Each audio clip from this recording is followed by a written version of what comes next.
realmente y nos obliga a descartar otras causas. Los objetivos de la presentación, por lo tanto, serán comentar los conceptos que ya conocemos de reflujo y enfermedad por reflujo y los nuevos mecanismos fisiopatológicos asociados a la enfermedad y que existe realmente, posiblemente también, un factor de comorbilidad asociado en pacientes que pueden promover que el reflujo permanezca durante mucho tiempo y dé lugar a complicaciones con un impacto a largo plazo y después comentar los métodos de diagnóstico y tratamiento que ya conocemos también. Y ven, la definición realmente no ha cambiado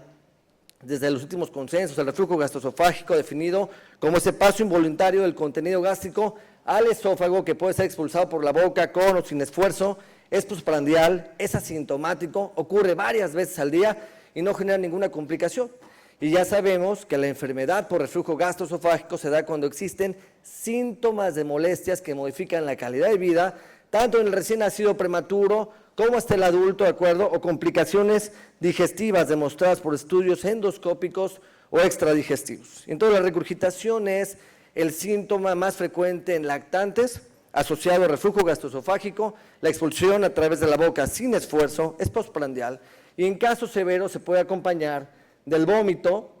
que es la expulsión del contenido gástrico a través del esófago por la boca, precedido de náuseas y arqueo. En la clasificación yo intenté buscar si había alguna variación en los tipos de reflujo que conocemos. Entonces, vean, lo importante es el reflujo primario, que en un momento dado, inclusive lo comentamos muy rápido, ¿no? O sea, que es asociado a alteraciones de la motilidad esofágica en el recién nacido. Yo les comento, bueno, eso sí es cierto, el prematuro ya sabemos, como vamos a ver más adelante, que tiene trastornos de motilidad, pero ahora vamos a intentar conocer cómo son y cuáles son. Y el reflujo secundario asociado a patologías. Y entonces, vean, reflujos que pueden estar asociados a alergia a las proteínas de leche de la vaca, trastornos estructurales como hipertrofia píloro, hernia yatal, y aquí yo puse mixto.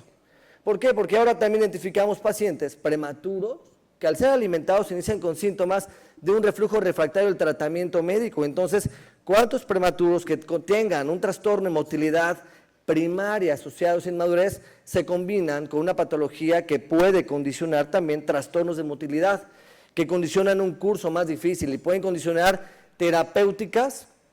que no sean adecuadas? Entonces, yo no sé si valdrá la pena en un momento de hablar de un tipo mixto asociado en cierto tipo de pacientes, quizás menores de un año y algunos de mayor edad, donde puede haber un involucro de ambos trastornos. Y tenemos por otro lado el reflujo oculto o silente, que a veces cuando uno le pregunta al maestro, ¿y cuál es la causa del reflujo oculto? Decimos, cuando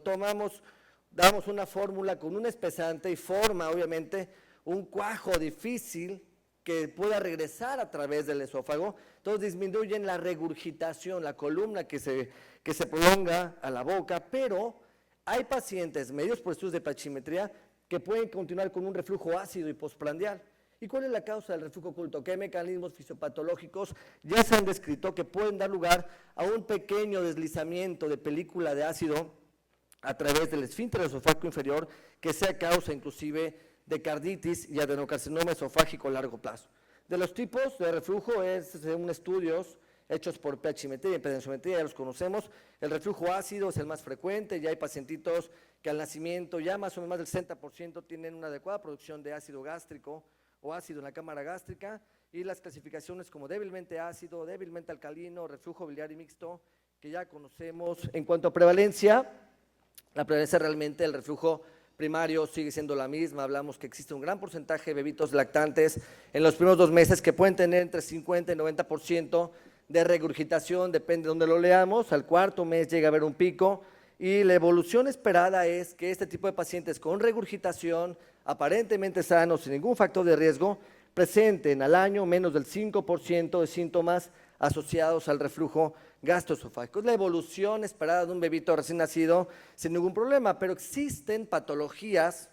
de alto riesgo para tener síntomas de complicaciones de reflujo gastroesofágico. Y la pregunta es, ¿por qué el prematuro tiene más riesgo, obviamente, de tener asociados complicaciones de reflujo gastroesofágico? El paciente con alergia a las proteínas de leche de la vaca, pacientes obviamente con alteraciones genéticas, síndrome de Down, parálisis cerebral, el neumópata crónico con fibrosis quística, el paciente con atresia esofágica y fístula traqueoesofágica, son pacientes que tienen trastornos de motilidad agregado que, si no son manejados de forma adecuada, disminuyen los efectos de homeostasis o de barrera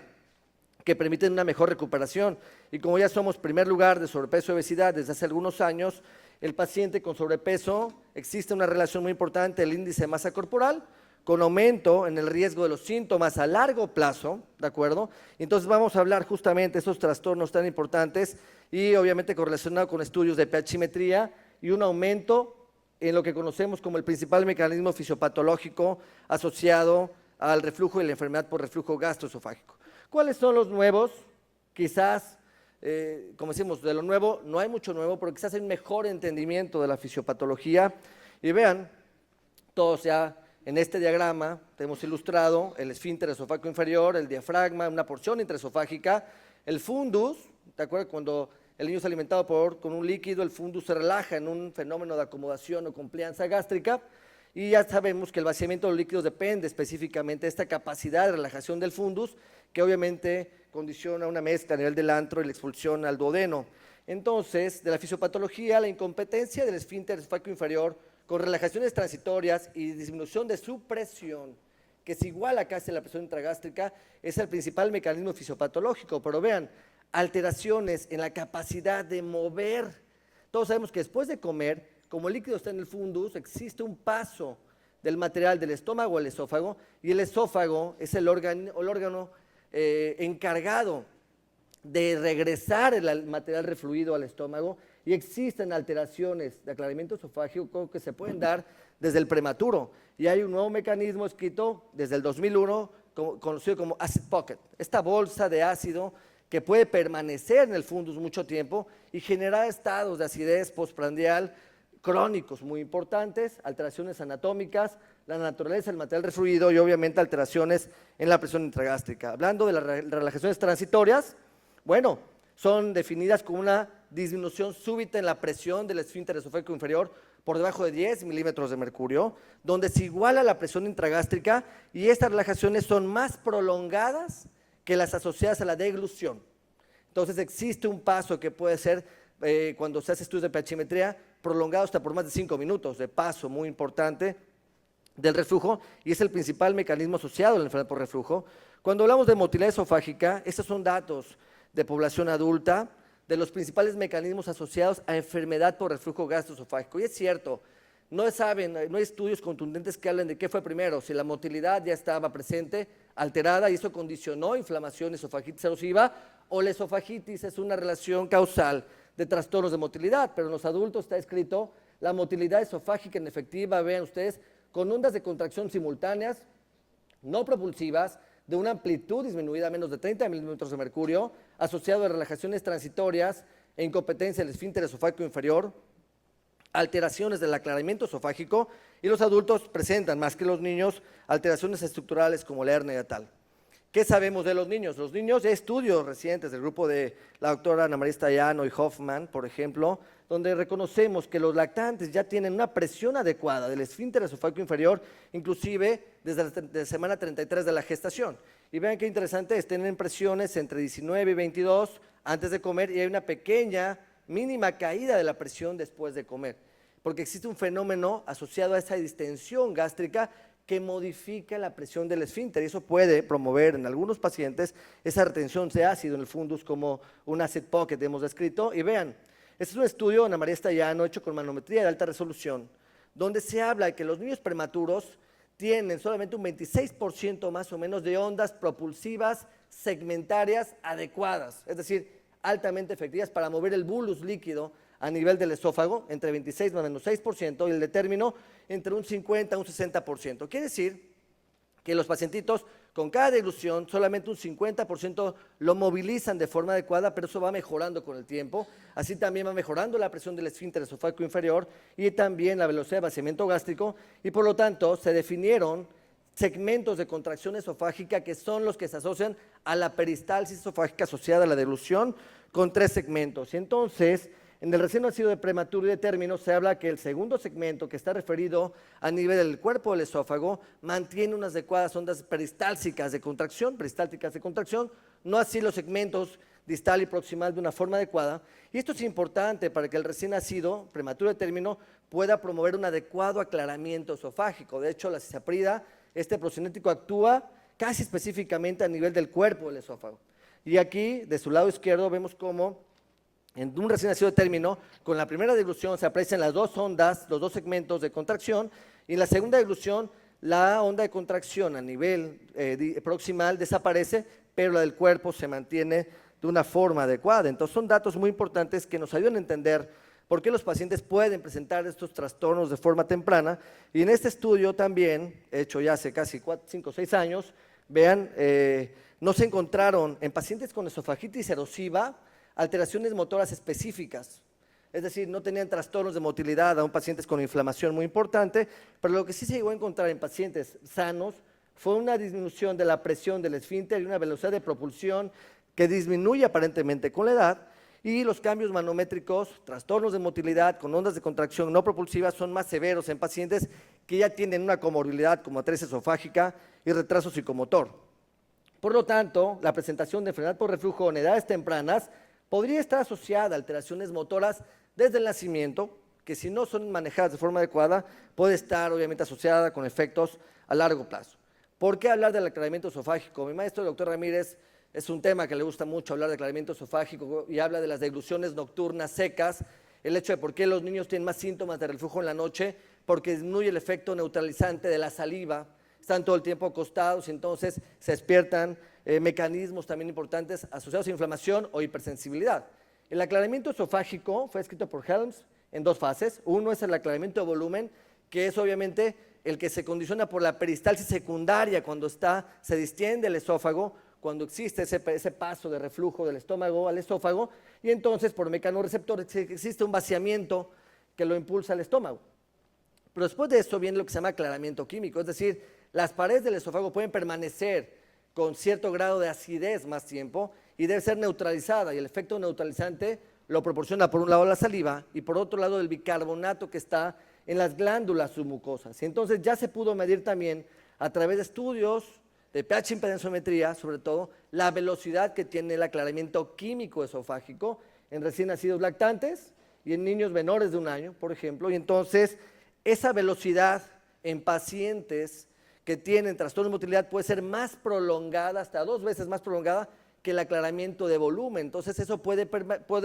condicionar que exista una inflamación crónica y también en algunos casos condicionar que existan trastornos de hipersensibilidad esofágica y a largo plazo asociarse ambas de una forma muy importante. ¿Qué es el acid pocket? El doctor también lo comento porque él vino muy emocionado de un congreso en Barcelona y me dijo, oye, el acid pocket es un mecanismo que se describió en adultos y se refiere a que existe en el fundus gástrico una colección de líquido que mantiene un pH ácido incluso después de comer. Todos sabemos que la acidez intragástrica nos ayuda específicamente para poder empezar a digerir los alimentos y existe un fenómeno de neutralización, pero en algunos pacientes existe un pH intragástrico a nivel del fundus que permanece todavía por debajo de 4.4 unidades medidas por el pH y escapa el efecto neutralizante del alimento. ¿En qué consiste? Es un espacio ubicado a nivel del cardias, aproximadamente de 2 centímetros, que mantiene un pH entre 1.9 y 2.7. Y vean, después de comer el cardias, mantiene una acidificación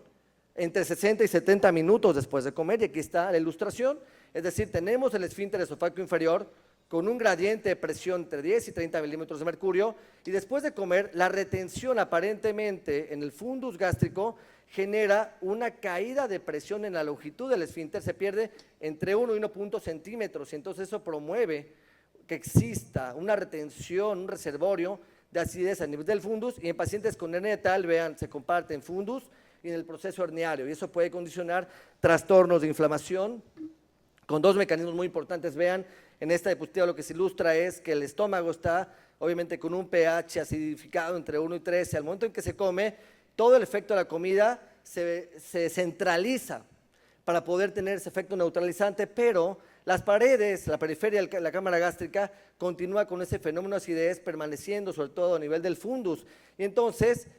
continúa un estado de acidez que cuando se vacía el alimento, pues sigue disminuyendo el pH con el tiempo. Y hay otro fenómeno conocido como la película de ácido, que es el paso que puede existir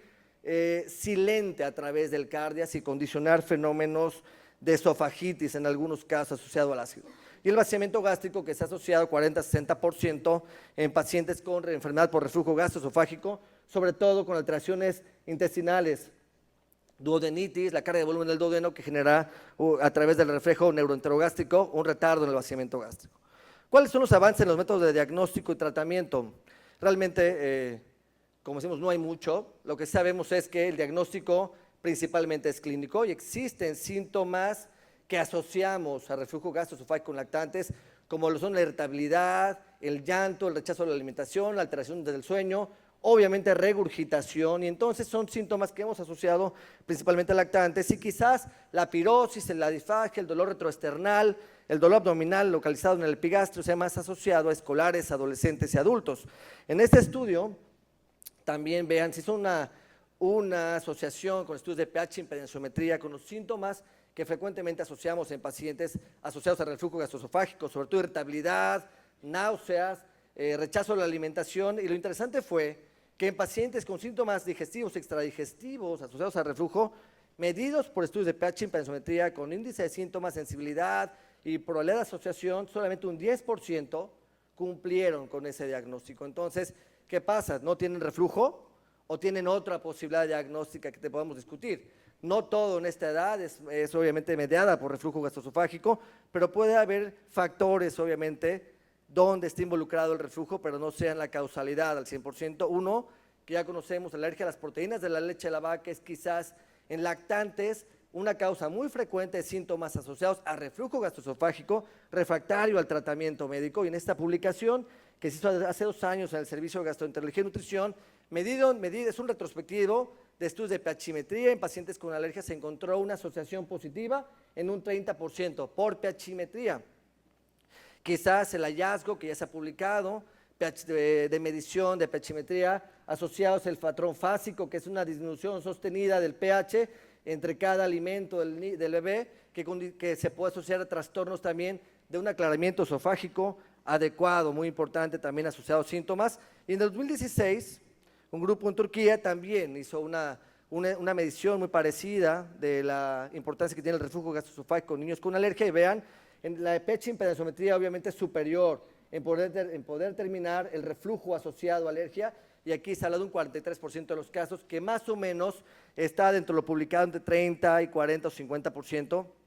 en niños con alergia a las proteínas de leche de la vaca. La razón de la alergia que se asocia a trastorno de motilidad definitivamente es por la respuesta inmunológica, donde puede existir una respuesta celular que modifica el plexo mentérico y puede modificar el marcapasos gastrointestinal o el complejo motor migratorio interdigestivo asociado con las células intersticiales de Cajal, y también la degranulación de mastocitos y liberación de histamina que generan ondas de contracción, y eso puede también modificar y condicionar reflujo gastroesofágico, inclusive estreñimiento en niños con alergia a las proteínas de leche de la vaca. Y en Estados Unidos existen, obviamente, algoritmos de manejo en pacientes recién nacidos prematuros de muy bajo peso, donde asociados síntomas de irritabilidad, regurgitación, estreñimiento, ellos hablan de siempre buscar factores de riesgo asociados que van desde la técnica de alimentación, por un lado, con la extracción adecuada del aire deglutido, el estreñimiento, alergia a las proteínas de leche de la vaca y obviamente la maduración del complejo succión, deglución, respiración, para decidir si son alimentados por sonda o no. De los métodos de diagnóstico, yo lo único que puedo decir es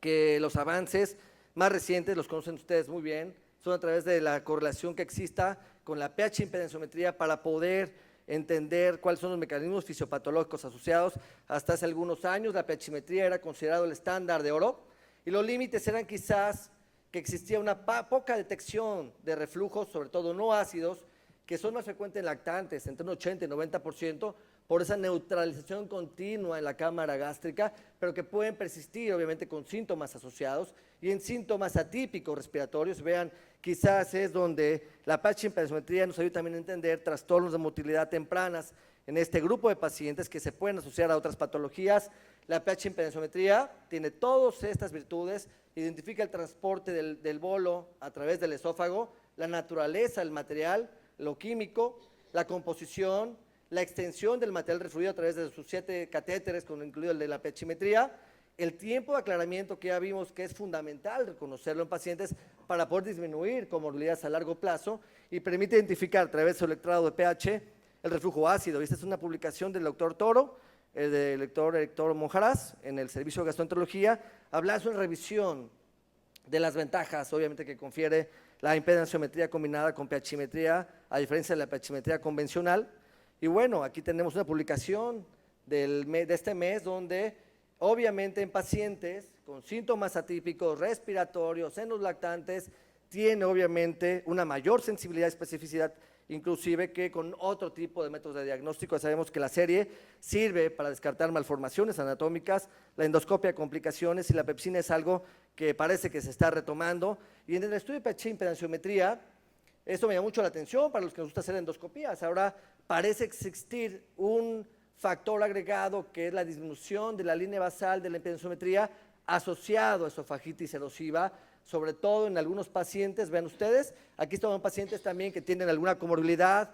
cardiópatas, neumópatas crónicos, pero parece ser que la pH-impedancia puede tener un alcance mayor en algunos pacientes para poder iniciar un tratamiento, pero recuerden que siempre hay estudios muy heterogéneos dependiendo qué criterios ocupemos. Perdón, me voy a regresar, y aquí se usan unos criterios muy importantes de Mester para poder hacer la valoración. La endoscopía es un estudio, para los que nos gusta hacerlo, que aporta mucha información, sobre todo en casos asociados a alteraciones estructurales como hernias hiatales, úlceras esofágicas, que obviamente pueden asociarse a pacientes con síntomas de enfermedad por reflujo. Y es interesante cuando se hace una correlación,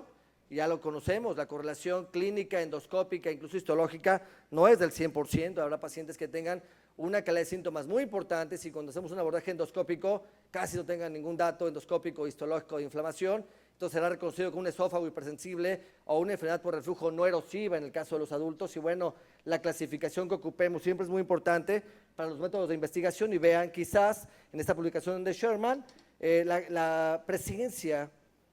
o correlación de síntomas con hallazgos endoscópicos sea mucho mayor en pacientes que tengan síntomas crónicos y detectables después de un tiempo, después de los 5 años, de una forma muy importante.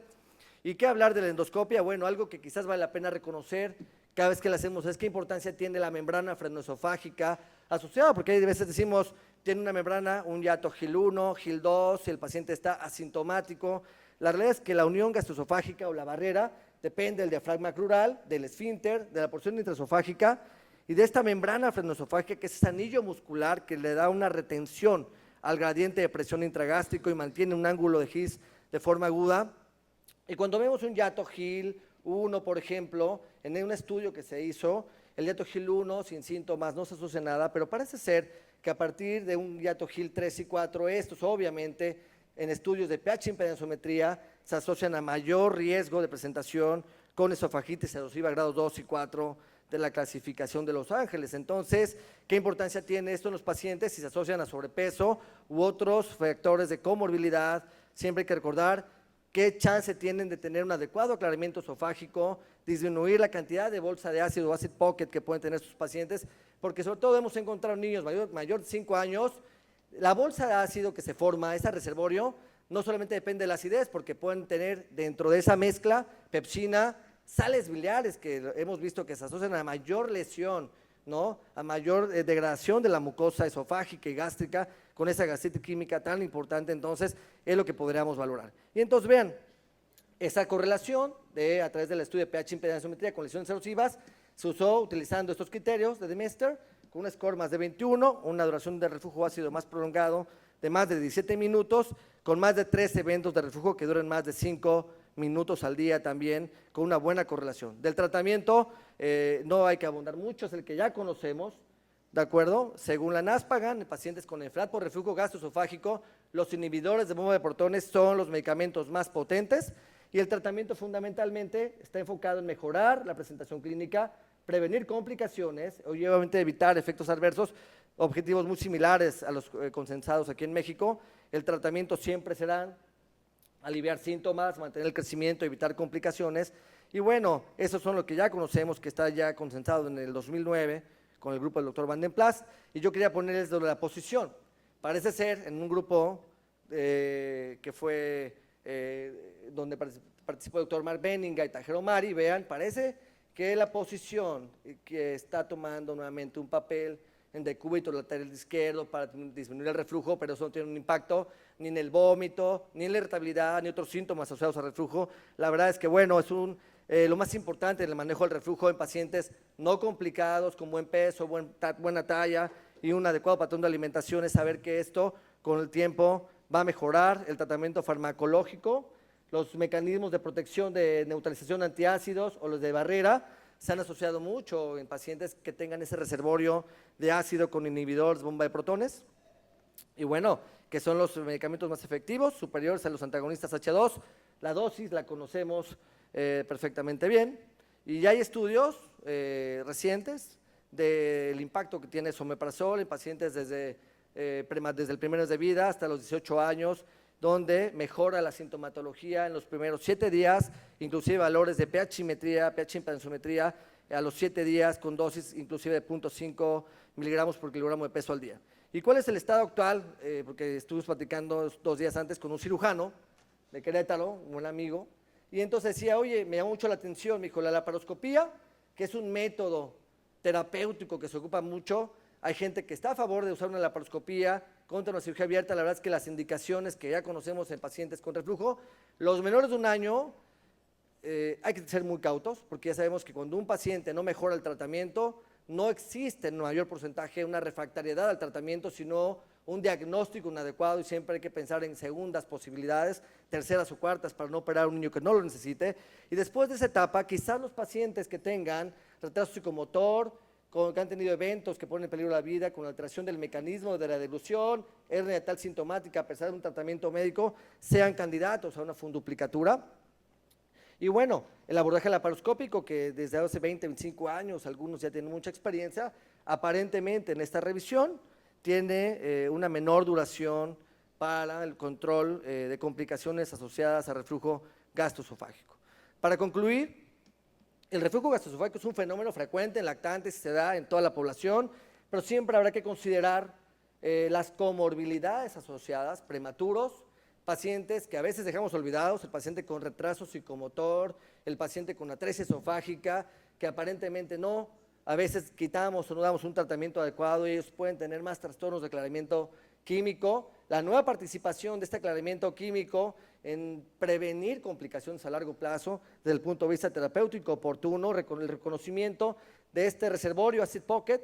que se puede dar en pacientes incluso después de los 5 años y que obviamente será más frecuente en pacientes que tengan síntomas de larga evolución, porque los cambios estructurales y funcionales tardan tiempo en presentarse. El papel que tiene el reconocer la membrana esofágica como una estructura que limite el paso al esófago y también asociado a otras comorbilidades, y definitivamente el uso de métodos de diagnóstico aporta información y están enfocados en pacientes en presentaciones atípicas y o complicaciones. Yo con eso termino, con esta presentación acerca que si hay algo nuevo, y el secreto del cambio es enfocar toda la energía no en luchar contra lo viejo, sino siempre en construir lo nuevo. Entonces yo nos invito a que todos, quizás con la experiencia que ya tenemos y lo renovado de los métodos de diagnóstico, volvamos a escribir un consenso de reflujo gastroesofágico, porque yo considero que hemos avanzado mucho y vale la pena volver a sentar unas bases y reconocer lo viejo contra lo nuevo y ponernos todos de acuerdo. Muchas gracias.